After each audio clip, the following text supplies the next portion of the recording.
This is The Fifth Estate, a conversation between young African scholars from the Fort Hall School of Government and Professor Mutahi Ngunyi. This week, a Greenhorn Kikuyu MP, name withheld, was thinking with his mouth open.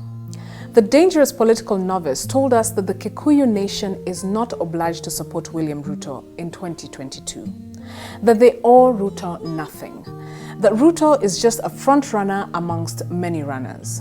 Well, we want to inform this Greenhorn MP that William Ruto is not a front runner. He's the only runner. He will become president. And if in doubt, the MP can pray to Jesus, then Jesus will open his eyes. You see, this MP is like the blind man who went to Jesus for healing. Jesus opened his eyes, but he complained that his vision was hazy. To make his vision clear, Jesus had to spit. Then he mixed his spit with mud and applied it on the man's eyes, and his vision became perfect. In our view, Jesus should spit on this Ngunjiri man. He should spit on his eyes and spit on his running mouth. Then he will see the light. With or without the Kikuyu nation, Ruto will become president. And this is what intellectual simpletons like Ngunjiri do not get. If the Kikuyus betray Ruto, the entire country will regiment against them and make Ruto president in annoyance. Then the Kikuyus will be banished from politics forever. They will find themselves looking for David Ndii to show them how to do secession. If Mzee Moi oppressed them, a rejected Ruto elected by other communities will have no mercy. He will karanga them and make the Nyayo era look like a Sunday school picnic for Kikuyus. And the Kikuyus will have deserved it. But we should ask a few honest questions here. 1. If Ruto and the Kalenjin nation had supported Raila, would Uhuru be president today? 0. 2. There will be no Kikuyu candidate in 2022, just the jokers. If the Kikuyu candidate is not Ruto, who will it be? They will be leaving Ruto to go to whom? Who will give GEMA a deputy president? In our view, intellectual simpletons like Ngunjiri can only be described by an angry Kibaki. Kitu kama huyo ni bure kabisa, ni binadamu ya mavi ya kuku, zanahitaji kutwagwa makofi. Kitu kama huyo ni bure kabisa, zanahitaji kutwagwa makofi. Now we will speak honestly about the Kikuyu nation.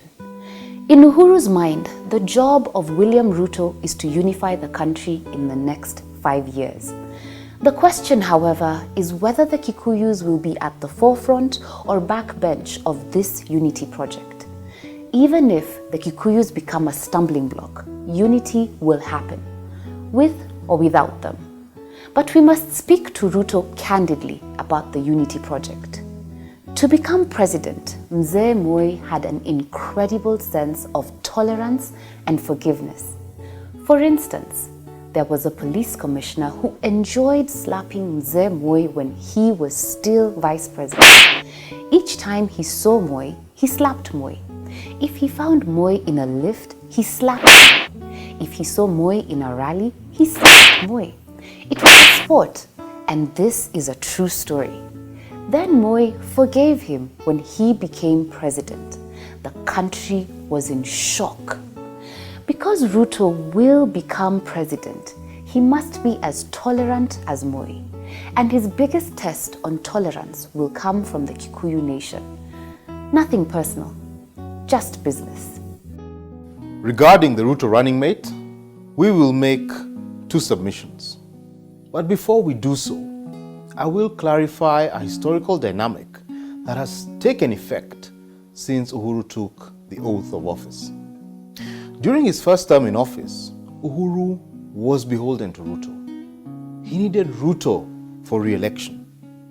But during his second term, it is now Ruto who is beholden to Uhuru.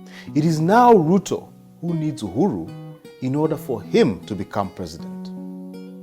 If this is true, then we will make our first submission. Ruto's running mate will be chosen by Uhuru, and this is non-negotiable. The running mate will not emerge Instead, he or she will be created by Uhuru Kenyatta. And at zero option, Ruto will accept this choice. He is, after all, a pragmatic man. 2, and as we have submitted in the past, political dynasties are jealous institutions. And given this truth, Uhuru's successor in GEMA and running mate to William Ruto will be a product of these political dynasties. This person will be created in a boardroom, period. And given this reality, we must therefore serve notice to the flippant Kikuyu politicians that Project Ruto has its owners. When the 2007 violence erupted, I was only in class 7. I was a child, but I will never forget the images of desperation and death. Images of innocent people abandoning their homes as fat politicians traded insults in Nairobi. Then I vowed in my heart that when I become of age, I will stand up against such evil.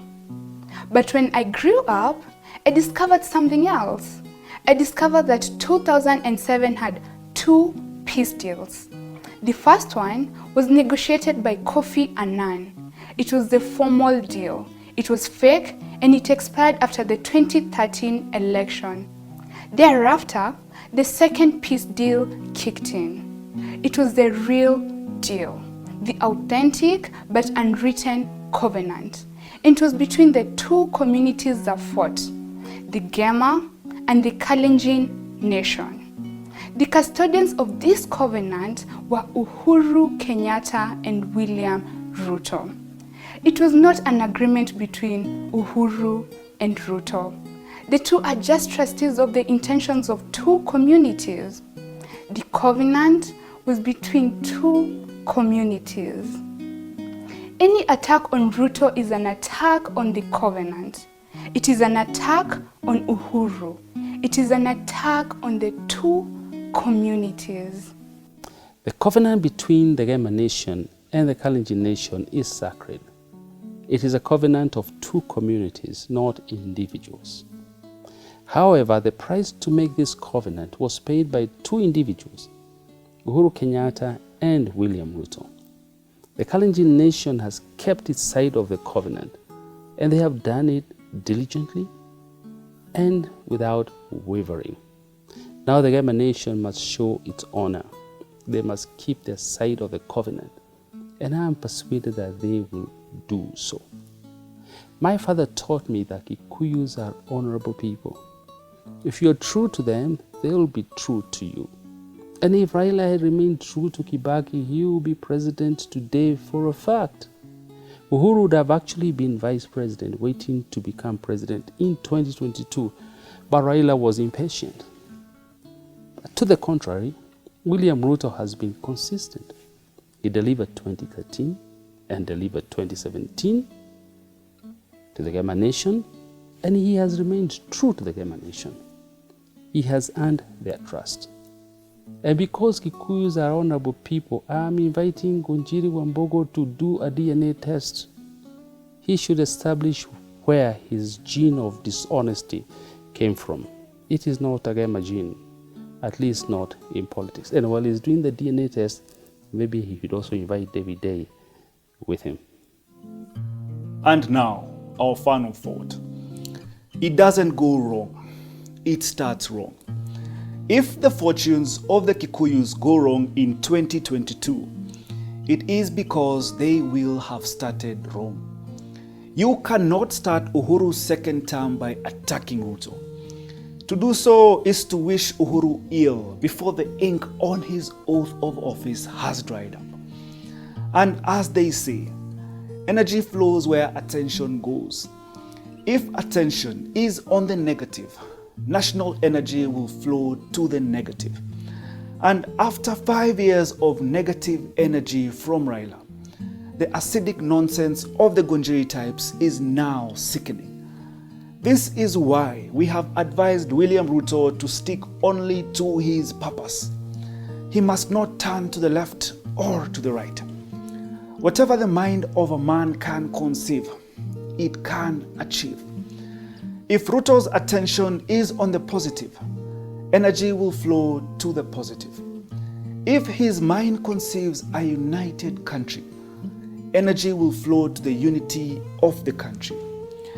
This Sunday, therefore, Ruto should pray for the GEMA pessimists. He should pray for Jesus to spit on their eyes in order to see the light. Amen.